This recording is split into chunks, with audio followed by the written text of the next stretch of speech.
All right.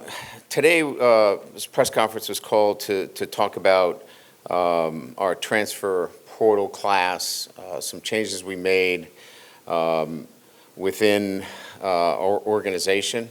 But I would be remiss if I did not address Greg Brooks Jr. and the situation that unfolded in a interview that was done on Good Morning America. There's many things I can't say because it is pending litigation, obviously, but here's what I can tell you. It is factually incorrect to state that I was not there by Greg's side through this ordeal. I was there on multiple occasions.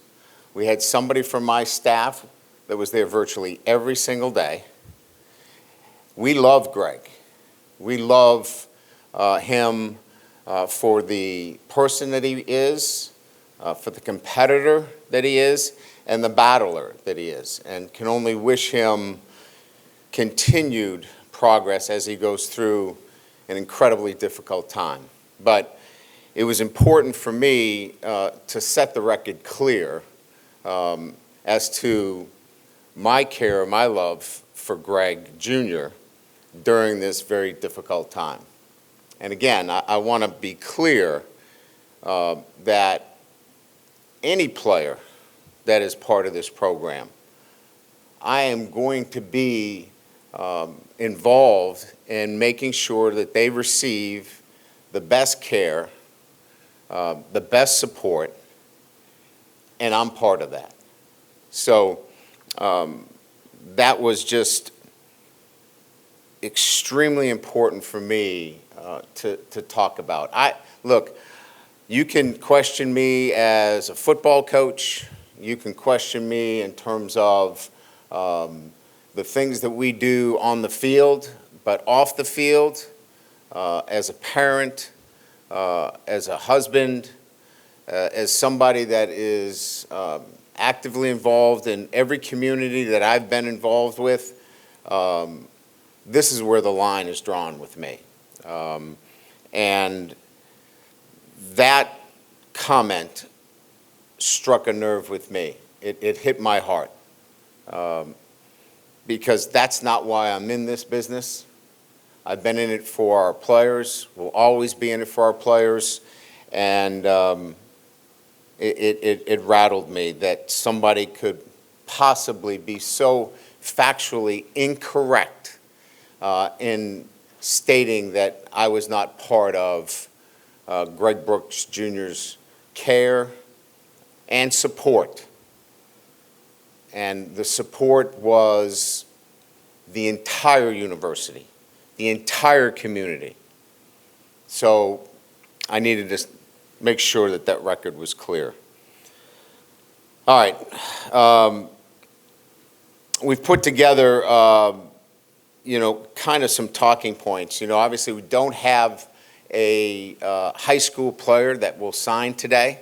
All of our high school players signed in the December signing period, and at that time we were able to talk about them individually, ask and answer questions about them. We have 15 of them here that are in our off-season program. We're excited about them, but we also supplemented that with a transfer portal class that by many publications felt it was an elite group. And we had 16 total transfers come in, 8 on offense, 7 on defense, and 1 special teams player. And we're pretty excited about that. They give us a experienced group that has played high-level football and blends to the existing program that we have. So from that perspective, combined with 3 straight top 10 high school signing classes, we wanted now to enter into adding to that roster. And I think we addressed it. And And we believe that this group now is such that we can compete for a championship. I think when we talk about some other things, we're very appreciative of our fans and the generosity. The $1 million match that I put out there relative to NIL, it looks like we've met our goals, and I couldn't be more excited about that and the direction that allows us to continue to move relative to NIL. So we had an anonymous gift that matched it in its totality, plus I think there'll be a release here in the next 48 hours that we also were able to match the initial NIL. So that's pretty exciting. We shifted, as I mentioned, we shifted some duties around within our support staff. I'll be able to talk about a few of those. And I think it's suffice to say that we've got some change, but some continuity, which I like the blending of both as it relates to our support staff. And then, finally, we take this group now and are excited about what spring ball looks like for us. So that's kind of the overall tenor. It's unfortunate that we had to lead in the manner that I did, but I thought, again, it was absolutely crucial to address when my integrity and character is being attacked, I need to respond. And again, if it was football related, if it was about play calling or selection of recruits, that's open for anyone. But when it comes to the care and the love for one of my former players, I needed to set the record straight. So with that, we'll open it up to questions. Brian, I was just curious, with RevShare coming on board eventually, were you asked to streamline any of your operations here? Or did that precipitate? No, okay. no. And I think that's a natural question to ask, and that revenue sharing comes to us, assuming that the House NCAA decision, is finalized. But I know there are some programs around the country that have had to cut back, but that has not been the case here. Yeah, Coach, bringing in Alex Atkins as tight ends coach and then run game coordinator, can you maybe just explain the run game coordinator aspect of what he's going to be doing and how he's going to be working with Joe Sloan and Brad Davis to help with the run game? Yeah, so first of all, excited about Alex and his addition to our staff. He brings a great deal of experience as a coordinator, but more importantly, his depth and background in the run game. As an offensive line coach, he adds another perspective in that room with Brad. He will not be, stepping on Brad's toes. Brad's done an incredible job. This is really having somebody that will coach the tight ends and have a specific focus towards our run game and how it marries and matches to what I'm looking for within our overall offensive structure. So having somebody that is dedicated to that, having somebody that has his eye on it every day, I felt where we are today that was a great need, and to get somebody with his kind of experience and building run games in particular. So again, I just think the need, the timing, all of those things make it a great fit. You touched upon it a little bit already, but with the return of Nussmeier, this transfer class you've got and other talent, how excited are you to get to work with this team in the spring, and what kind of team do you think this could be? Well, I'm excited to be, back in this building. Certainly the 2.5 weeks that the head coach gets on the road is a very small period of time, but one that's very intense. And so you're out of the building. So you don't really get a chance to spend time with, over 30 players that are coming back into the program. So I'm just excited to get a chance to be around our guys, continue to build the chemistry of the 2025 team. But the big picture plan is exactly what you said, it was to surround Garrett on offense, to give Blake the pieces that he needs on defense to have a championship roster. And I believe we did that on paper. Now we need to go to work on that, and that work is in the details over the next few months. Coach, with Colin Hurley, how's his recovery going, and when do you expect, if and when, he will return? Well, as you know, we've left because of his age. At 17, he's under 18. We've left a lot of that up to the family. I've been there to see him on multiple occasions. Progress is real. He is back in Jacksonville, and reports in talking to his dad yesterday were really positive. So we're, again, this is another scenario where, there's a recovery process here for him. But I think everybody's optimistic.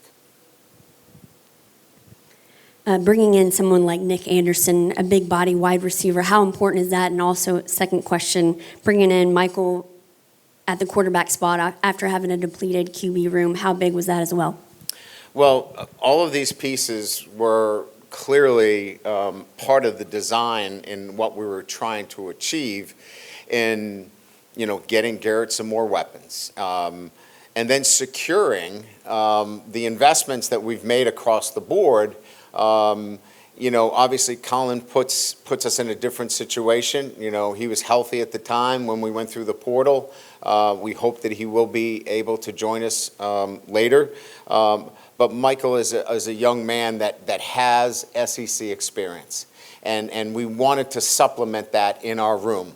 If you're going to go out and upgrade your roster in the manner that we did, continue to develop your football team, I think we all know that at some time, number 2 may have to be called upon. And if he does, we feel like we've got in Colin and certainly with Michael, we've got 2 guys that can go in and continue to compete for a championship.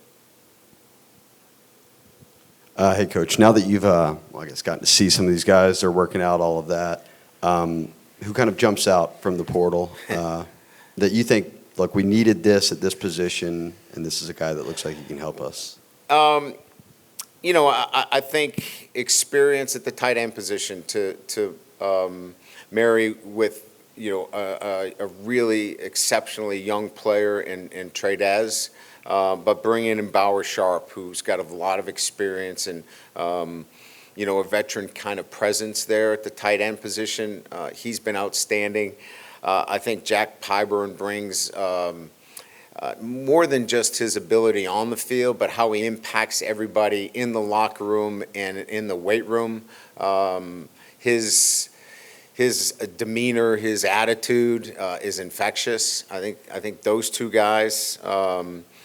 I think we've already talked about the wide receivers. I think all of them have been working out hard with our quarterbacks, and I can tell you just by the numbers, they live up to what the speed quotient and things that have been out there about them. We're backing that up with Catapult. So all of those wide receivers are making an impact. And I'd say, Mansour Delaney has been very, very, I think, impactful at the cornerback position. We've got some younger guys, some guys with experience, but we don't have a veteran player back there, and his leadership and just the way he's handled himself has been outstanding. Coach, do you have an estimate on how many guys you'll be looking for in the portal in the next window? And do you know if Kyron Lacey can go through your pro day in March? I think we go into this next portal window with no expectations of we need to get somebody out of the spring portal. It would have to be something that just was a right fit for us. So we don't go into the second portal with any expectations like we had going into the December portal. Relative to Kyron, I know his lawyer just recently provided some information. That's all I know. We're going to have to monitor that situation, probably, before we make any decisions relative to his status in Pro Day. Brian, I know you probably addressed this before, but Garrett Nussmeier, coming here and finding a quarterback who has his background, in football, and a dad who's a coach, what advantages has that been for him during his career and now going to his final year? Well, I think it starts back with him staying here when Jaden Daniels is here. Very easily could have jumped into the transfer portal. I think being the son of a coach, maybe there is that, I would say, understanding or conversation about persistence and waiting for your opportunity. And I think as a coach's son, a lot of those things were probably discussed. And I think at the end of the day, I'm sure it was Garrett's decision, but he comes from a coach's family, and those things were always discussed. And so I think that probably led to him waiting for his opportunity. And then, being from a football family, he's going to understand how the chemistry of a team and leading by example and surrounding yourself with great people is much more important than just any individual award.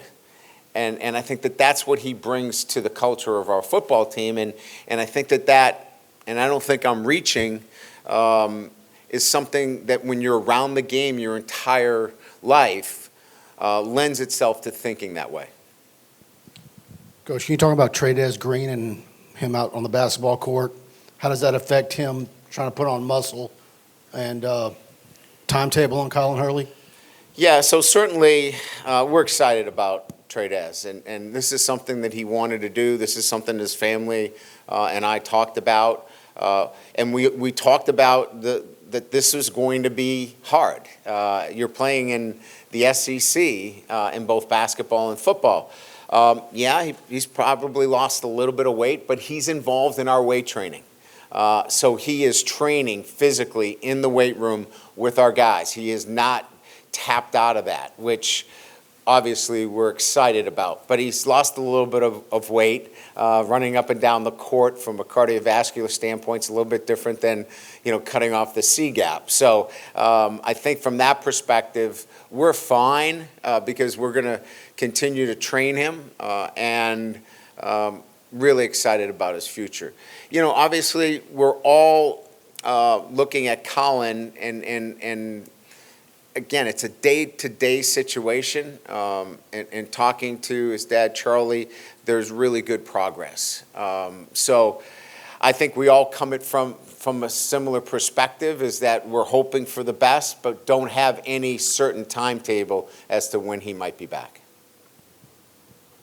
With all the staff changes that you guys have had, not just with Slade, obviously, but with Bob Diaco moving on and whatnot. So Yeah. what's the situation with the special teams and coaching and how that's going to be sort of filled out? Yeah, so I think, first of all, we've hired Aman Anad to be involved in our special teams. He was at Grambling. Really excited about him. We'll add another special teams coach to the mix there to just support that unit, those units in particular, and feel really good about that. We've added defensive analyst Noah Joseph, who's an experienced coach, both on and off the field, primarily worked with Blake at Missouri. So there's, obviously they're very familiar. He'll work in the back end of our defense. Tim Rattay, who many know probably from his time at Louisiana Tech, will work on the offensive side of the ball. We've hired another offensive assistant from Oregon, Antonio Parks. He'll work with the wide receivers. And we have a couple of others that are pending HR that I can't talk about today. But I think in total, we're talking about 8 positions, and we're excited about those that have moved on as well because they've been given great opportunities. Certainly Slade Nagel getting the chance to be a coordinator, and Bob Diaco getting a chance to work with Bill Belichick. I think I go across the board. Every one of the coaches, Coach Fitch now gets a coordinator's position at Charlotte. All of them got leadership positions or positions where it can enhance their career. So we're really excited about that. With what you're moving on along the offensive line, including Mason, how important is this spring for those guys to develop the continuity needed to, hit the fall running kind of thing? And what are you seeing in that group? Yeah, so, I think we can start with, in the portal, Braylon Moore and Josh Thompson will be 2 that will be part of that mix in the spring.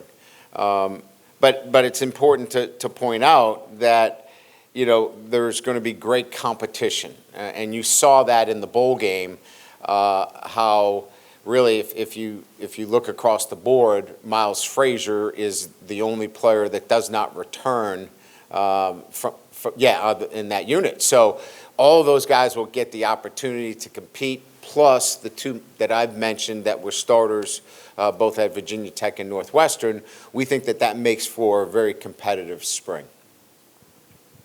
I know this time last year we had heard just how beneficial this time period was for a freshman like Ahmad Bro to put on weight and add, strength to his body. I'm just curious, early reports from the strength and conditioning staff, if there's any freshmen that have stood out in that department this year and just kind of what that looks like.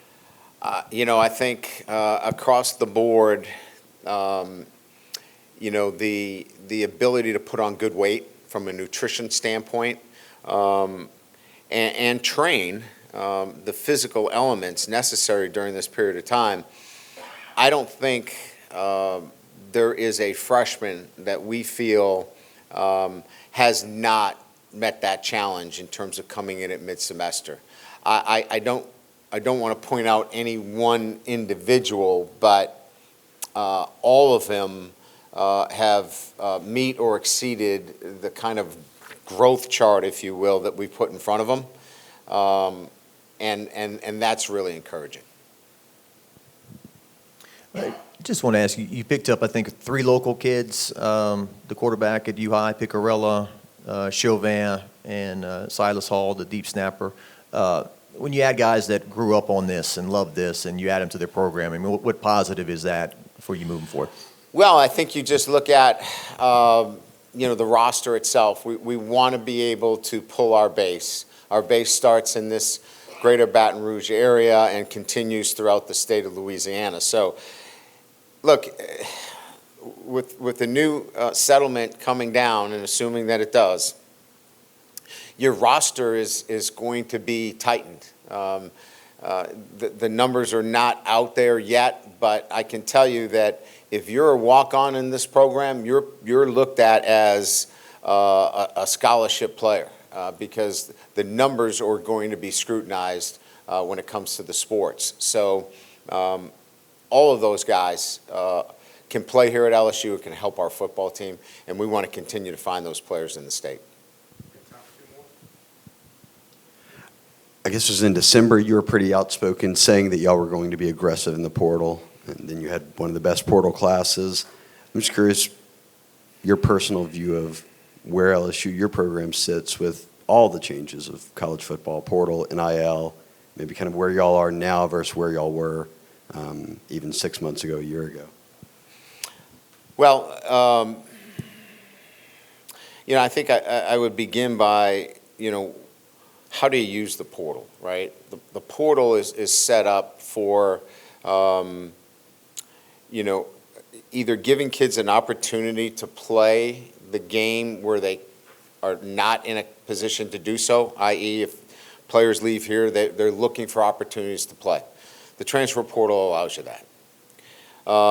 It also allows you the opportunity, if guys aren't meeting the elite standards of your program, then they may have to find another place to settle. On the other side of the portal, you can certainly build a roster and help your roster. I don't want our roster to be built through the portal. I would like it to be topped off. This year was a little bit heavier. We felt more across the board, and evident 8 on offense, 7 on defense, and 1 special team, that we needed more depth and more experience across our roster to be a championship roster. So I believe that the portal has served us from that perspective in terms of additions and others that have left, that we strengthened our program. I think we've made incredible strides relative to NIL and the importance of how monies are raised and making sure that our fan base is educated about that. And I think I've been at the front of that with the $1 million match. And so I think all of those were in a much better place than we were, say, 8 months ago. Our roster, our staff, our focus on NIL, our ability to raise money for NIL have put us in a position where I know our program is now poised to be a championship program. Coach, with Tamarcus Cooley, the safety from NC State, what did he sort of bring to the table that caught your guys' eye? Well, I think when you're looking at that position, you're either trying to get a third corner on the field or you're trying to get the next best safety on the field, depending on how you play that position. He can do both. So his versatility, his ability to play man, his ability to run down plays really stood out to us. And an experienced player at that position. We're not very experienced at that position. Going into camp, Juwan Johnson was a backup, and that's a true freshman. So having an experienced player at that position allows, again, and I think I said this earlier, allows Blake many more opportunities to do the things that he needs to do on defense. Thank you so much. Appreciate it.